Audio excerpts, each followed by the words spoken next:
What's up and welcome back to the channel. You are listening to Ninja Knight. Make sure you like, share, subscribe, hit the notification bell up above for future uploads, check out the links posted in the description down below to support the channel, and make sure you're following me over here on Gab. Thank you. So what I want to talk about today is the Power Rangers Zord Ascension project that is coming from Hasbro. This is something that a lot of people knew was coming for quite some time. They thought it might have been in the Lightning collection. Personally, I think they should have given us accurate Zords at like a Leader class, Voyager class, Deluxe class price level, like what they've been doing with Transformers, and or maybe do a HasLab of the Power Rangers Dino Megazord. So this is going to be a buy or pass, and I think you'll know pretty quickly as to what I'm recommending when it comes to this. First off, I'm going to say is this: I don't understand why Hasbro decided to make this inaccurate to what's in the show. That seems like a very strange move to make, considering a lot of fans want accurate representations of what's on screen. To go the other way and say, well, we'll make unnecessary details a part of the Zords that weren't in the show, it's now wildly show inaccurate.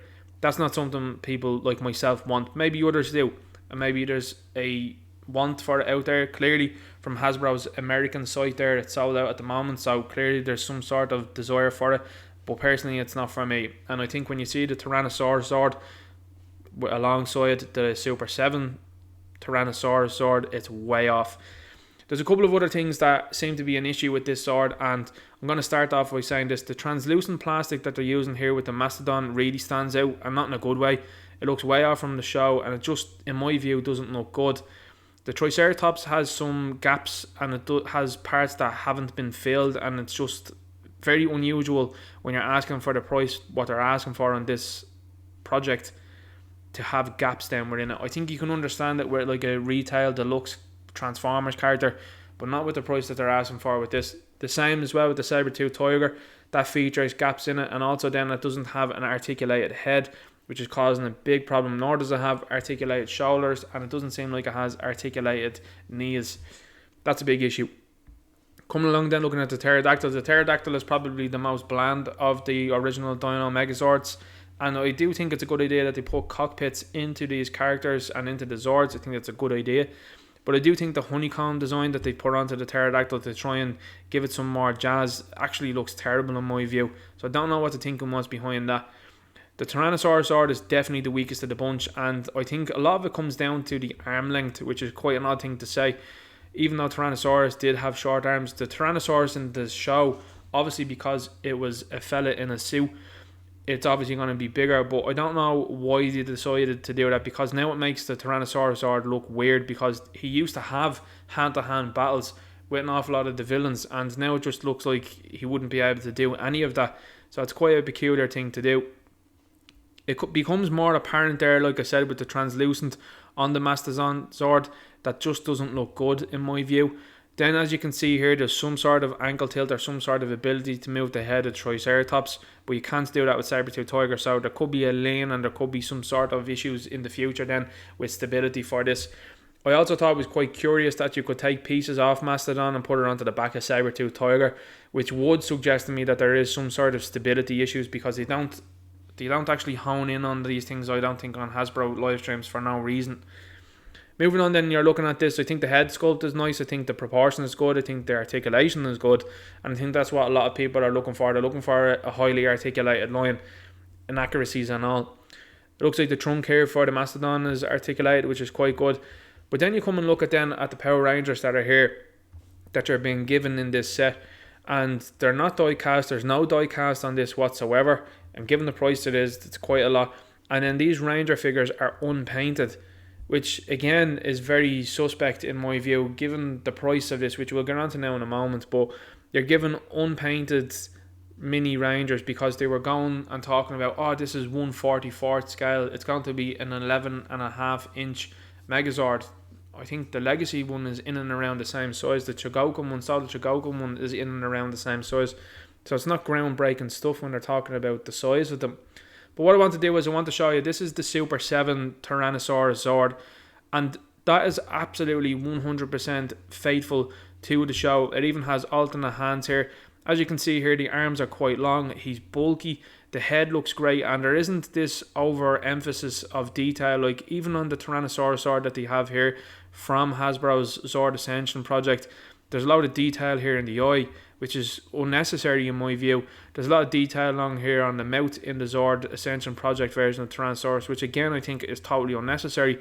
If Hasbro had made something like this, I'd have been all over it and would have said, yes, please, I'll have two, because I thought that would have been phenomenal. Instead, now I'm going with the Super 7 one.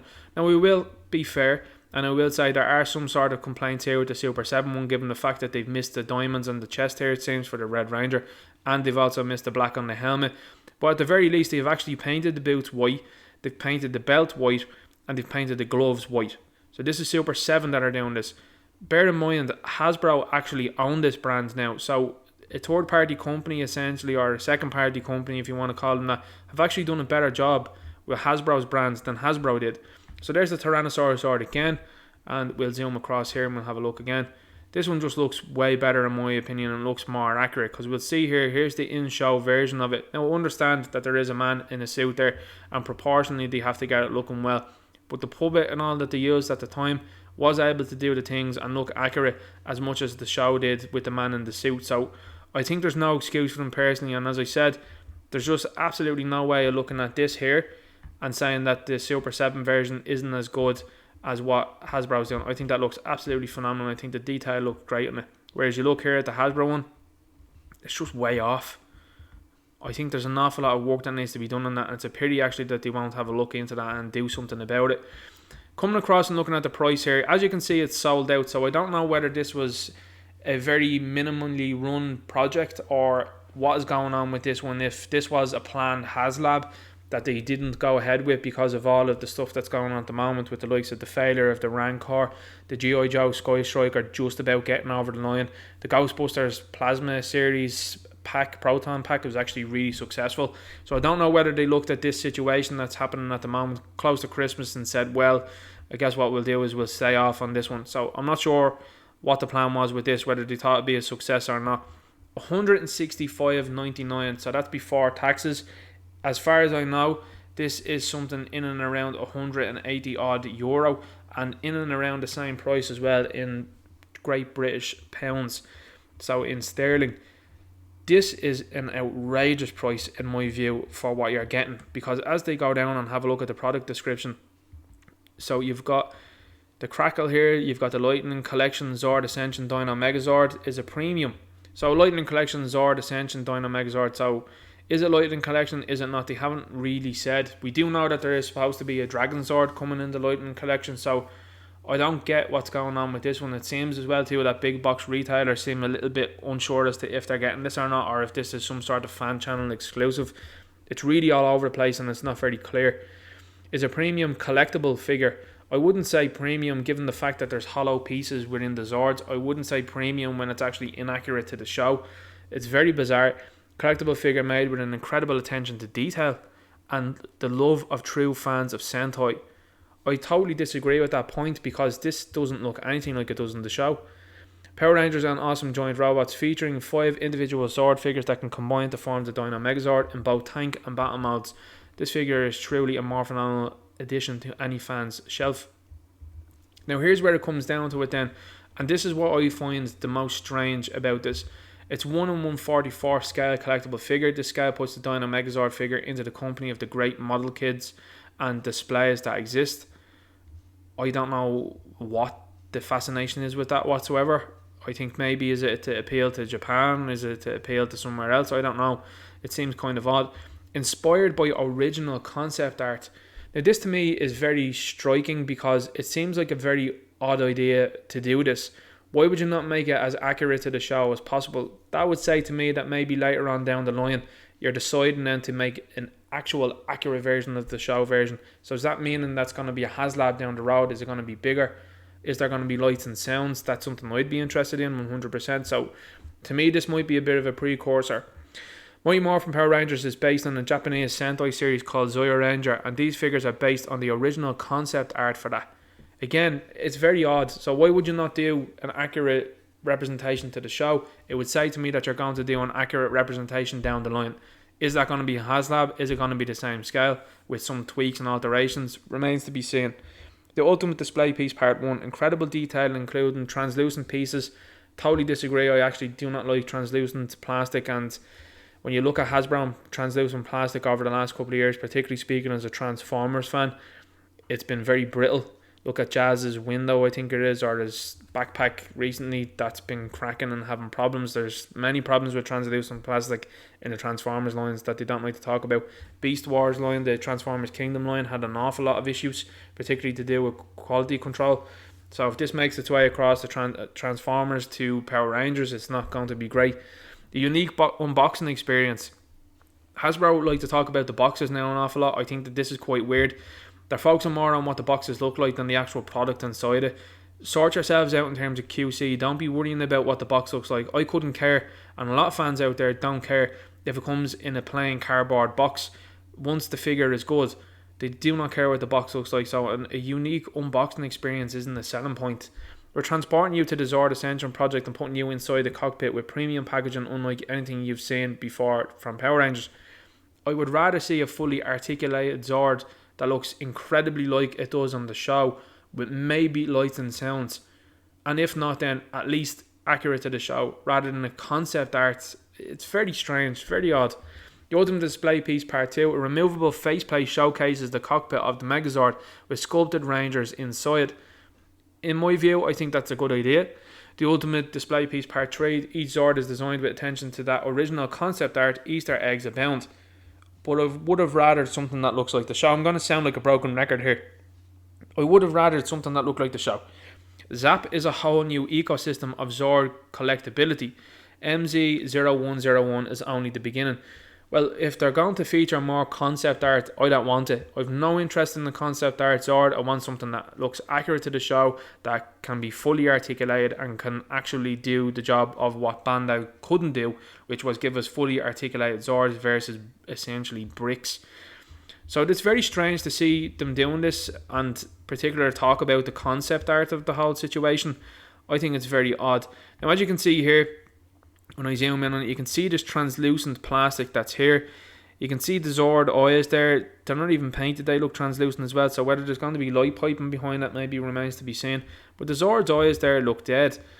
That's not something that we've been used to with a Megazord. They've always been bright yellow and they've been really lifelike. You're seeing this effect on the chest piece that never featured within the show.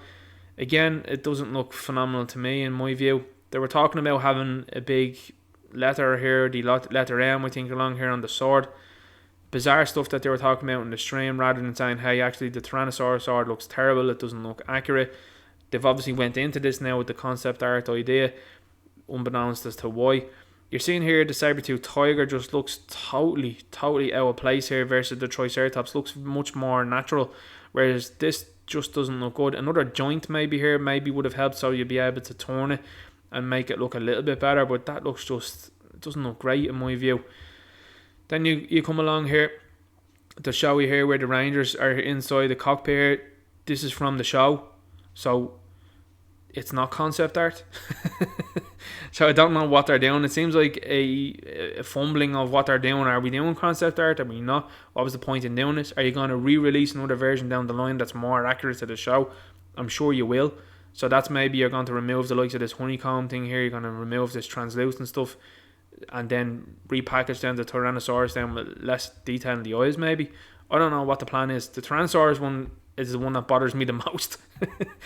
Even this head here, as you can see, like, it's totally inaccurate, the shape of it. I mean, the shape of it even, like, it's very angular and it's very odd looking in my view, whereas it's quite rounded. The original Zord's head is very rounded, and as you've seen there, they're around with that art. Now, we're looking along here, we're seeing the cockpit part of it. I think this is a good idea, but this is exactly what I'm talking about here. That's unnecessary detailing. And again, it's unnecessary detailing going along here. That wasn't what was in the show. I know I'm going to sound like a broken record, but this is concept art. It's not what was in the show. This apparently is a premium level experience. The Ranger is unpainted. I mean, like I said, Super 7 could go to the bother of at least painting the gloves, the belt, and the boots. Hasbro, you own the brands. At bare minimum, there should be a black visor there. At bare minimum, the diamond should be painted. At bare minimum, the gloves should be painted. These are all little things that when you're saying it's a premium collectible at $165.99, I totally disagree. And again, like I said, I'm not asking for it, but there is no die cast in this. The Black Ranger doesn't even have the white diamond painted, nor the gloves. These are very simple things that they could be doing. Instead, they're talking about, oh, look at the experience you have from unboxing. Put whatever money you've put into the box and put it into painting these guys. Then you've got the Blue Ranger here. You haven't got removable horns. Even if you decide to do plastic chains, that'd have been fine. Again, detailing on the eye, it's totally unnecessary. Blue Ranger unpainted. You've got the Yellow Ranger then, unpainted as well too, just looks gaudy. Detailing on the eye, unnecessary also. And then they come along here and you see then the box. So yeah, the box does look okay, but you're even marketing these things as being unpainted in the back packaging. It's very, very strange, and it only makes me then think about what a mess they're going to make of the Lightning Collection Dragonzord. This is a common theme amongst an awful lot of these groups and an awful lot of these companies now, that they think they know best for what the fan wants. I'm telling you, as a fan, I don't want unnecessary detail. I do not want unpainted figures. I want it to be spot on to what it looks like in the source material. I do not want what you're doing here. And I mean, that says it all really. Look at the hollowness going through the jaw here, the Tyrannosaurus Art. The port here is really obvious. What even if you could do like a flip cover, they've done it with the symbols for Transformers or something else at the very least. I know the original one featured this, but this, for a premium collectible, not even the pin here painted or nothing like that. Another pin up here as well, it's clear and easy to see. It's just not premium. And even the legs here, not painted correctly. They're not wide enough. They're like little chicken legs. The arms are too small. It's just not a premium collectible in my view. And I can't recommend this as a buy. I have to recommend it as a pass. Now, like I said, it's sold out here. It's not sold out on Zavvi in Europe. It's not sold out in the UK at the moment. So maybe there's a lot of fans that are out there that are saying no to this. And rightfully so. As you'll see here as well, look at the hollow pieces that are here on the Saber-tooth Tiger. For a premium collectible, in my view, that's unforgivable. It doesn't look like the wheels move either. Again, that's pretty unforgivable, and it just looks like you're lacking attention, you're lacking detail, and you just don't care. Triceratops has hollow pieces here inside of it. The jaw articulates, which is great. But there's hollow pieces inside it, and for $165.99, I can't recommend this whatsoever. So that's going to be a pass from me. So that's my view on it. I hope the Hasbro team or somebody at Hasbro maybe listens into this video. It's probably unlikely. But maybe fans that are out there that feel the same and feel frustrated with this, because this is the most iconic Megazord in the Power Rangers line. We're going to 100% see it again, so I wouldn't recommend buying this with the idea of, oh, we'll never see this again.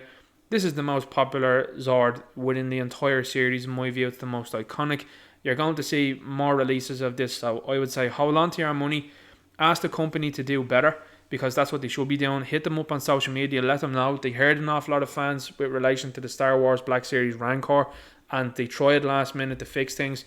It's a company that really needs to understand that fans actually do come first, and that we're the ones that fund them, and that we're the ones that are going to ask for what we want, and it should be delivered. This idea of telling us what they think they know what we want, no, not for me. And that's why I think it's an important time to send a message to them and say, we're not just buying just anything off you now. We demand, if we're paying such a price, really accurate representations as to what was in the show. And we're also demanding that if you're going to put mini Rangers with it, whether it be ones in cockpits or ones that are little standees like these ones here, that they are at the very least painted, because that's what people expect.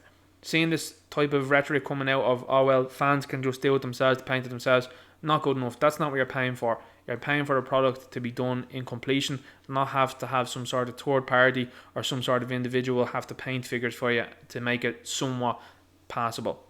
That's my view on it. I'm recommending this as a pass. I wouldn't recommend it as a buy. I fully understand people out there that do want to buy this, and again, if it's for you, that's great, that's happy days. I will say to people like myself that are out there going, they wish they would have had an accurate version of it, don't worry about it, they will do one later on down the line. But there's obviously some sort of market out here for the concept one, and it's like anything, someone at the company is going to say, well, detailed concept versions are things people want. I would certainly push back against that, because if you want that Zeo Megazord to be accurate, if you want that Astro Megazord to be accurate, if you want that Wild Force Megazord to be accurate, if you want that Time Force Megazord to be accurate, you have to send them a message, and just buying into things like this isn't going to give them that message. You're going to get inaccurate Zords then in the future, and if you allow this to continue, that's what they're going to keep doing, because they're going to think that's going to be the way. And then when those Zords don't sell, because first of all they're not accurate, and second of all they're from seasons that people don't really know or they don't have a particular love or interest in, that's where you're going to see a problem for this line, and it's going to be a big issue. What do I think they're going to do in the future? I think they're going to do a HasLab of the Dino Megazord within the next year or so, maybe even the next 2 years. And I think it might cater to the 6-inch crowd, because they'd be quite large Zords, but I don't think they'd be out of the realm of absolute enormity that they could do them. And I think ultimately and overall, I think that's what they'll do. Or they might do a bigger version of the Dino Megazord that has lights and sounds, and then they can have stretch goals with it then, whether it be involved with Rangers or some sort of other things. But I do think that will come at some point in time. Hope you liked the video. Make sure you like, share, subscribe, hit the notification bell up above for future uploads. Check out the links posted in the description down below to support the channel. Make sure you follow me over on Gab. If you agree with me, drop a comment below. If you also disagree with me, drop a comment down below. I'd love to hear what you think. I'd like to know what your thoughts are on this line. Which Zords would you like to see? Would you like to see more concept Zords, or are you happy like myself to wait for a version that's actually accurate to the show? Or do you have, like me, the Soda to Go conversion, and you're happy enough to sit with that? Let me know in the comments. Talk to you later. Good luck. Due to the limiting of the truth on this platform, make sure you're following me over here on Odysee and on Rumble. Thank you.